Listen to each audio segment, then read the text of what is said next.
અહીંયા કરવા માટેની વાત થયેલી એવી વાત થયેલી કે નહીં થયેલી? કોઈ વાત જ નથી થઈ. દુકાનદારો પૂછી લો, એક દુકાનદાર આવીને કહે કે 147 વાત કરી તો મને કેવો એવી રજૂઆત થયેલી સાહેબ? રજૂઆત કરી જ નથી. એવી ખોટી રજૂઆત કરવાની મને આદત જ નથી ને કે હું ખોટી રજૂઆત કરીશ બી નહીં અને ખોટો તમને દિલાસો બી નહીં આપું. ચાલો કઈ વાંધો નહીં. હવે જંગલી ખાડીનો સ્લેબ પાણીના નિકાલનો જંગલી ખાડીનો સ્લેબ છે અને નામદાર હાઈકોર્ટના હુકમ પ્રમાણે થયેલો છે. નથી નગરપાલિકા કઈ વાંધો નહીં સર. જંગલી ખાડીનો સ્લેબ છે તેની બાજુમાં જે છે બાંધકામ થયેલું તેનું શું કરવાનું સર? તમને બતાવું જગા પર જઈને બતાવું? આવી જાવ સર. આવું જ પડશે તમને. આવું જ પડશે સર. તમને જોવું પડશે. જંગલી ખાડીનો પ્રશ્ન નથી, આ બીજો પ્રશ્ન છે. તે તમને બતાવો.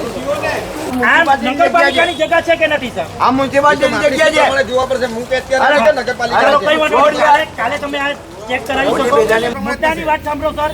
આ નાનું કાણું છે, તમે જોઈ શકો છો. એ તોડી નાખશું, જો જરૂર પડે તોડી નાખશું ને ઉપલા બી બધા તોડી નાખવામાં આવશે. કઈ વાંધો નથી, પણ આનું પહેલે નિરાકરણ લાવો. ભાઈ નિરાકરણ માટે જ આવ્યો છું અહીંયા. બરાબર છે? અને તમે કોઈ કહેતા હતા ને કે કોની મારી બારમું છે તો બારમું 4 વાગે લગીને ચાલે ને એને કહેજો કે ઘરે બીજા મારો બી હોય છે એને. બરાબર છે? બધાને વિદાય કરીને પછી આવવાનું હોય છે.